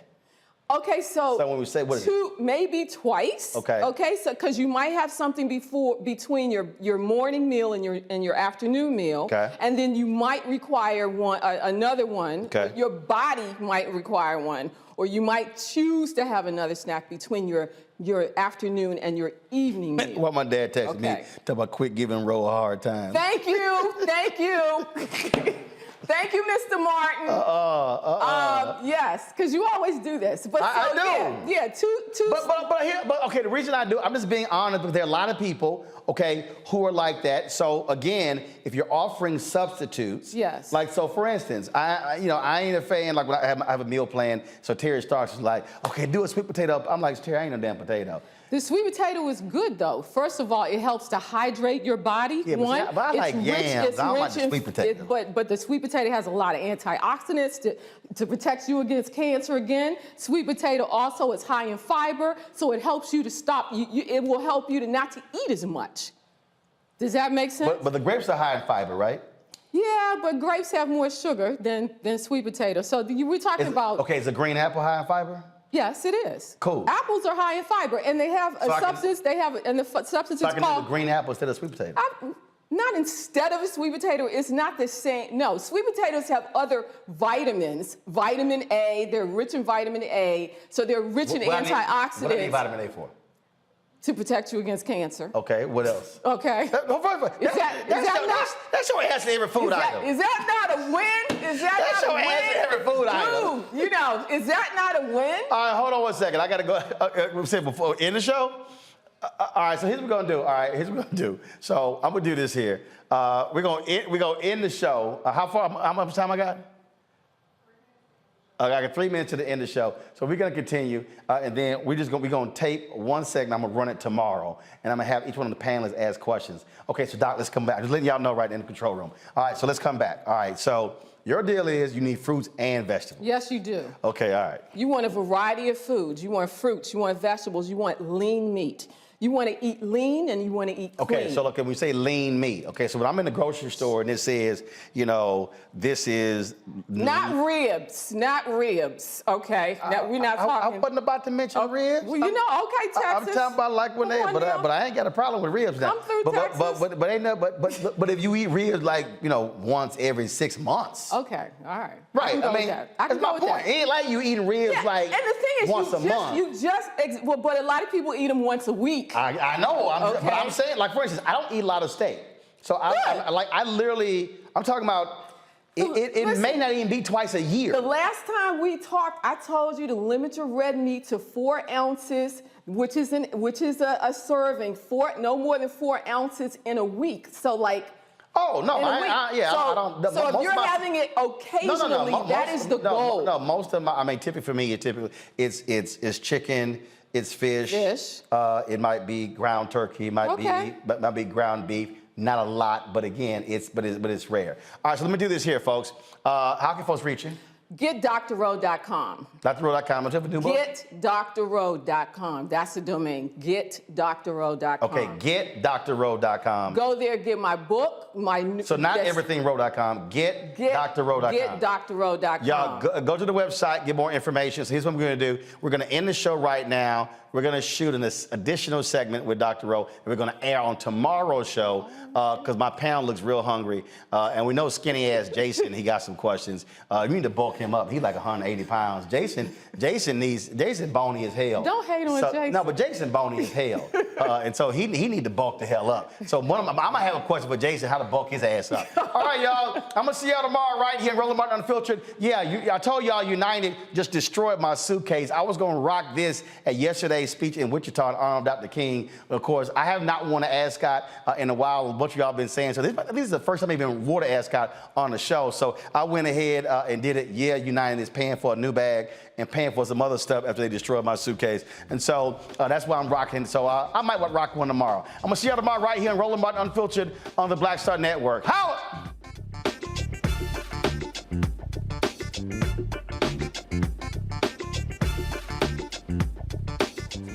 Network is here.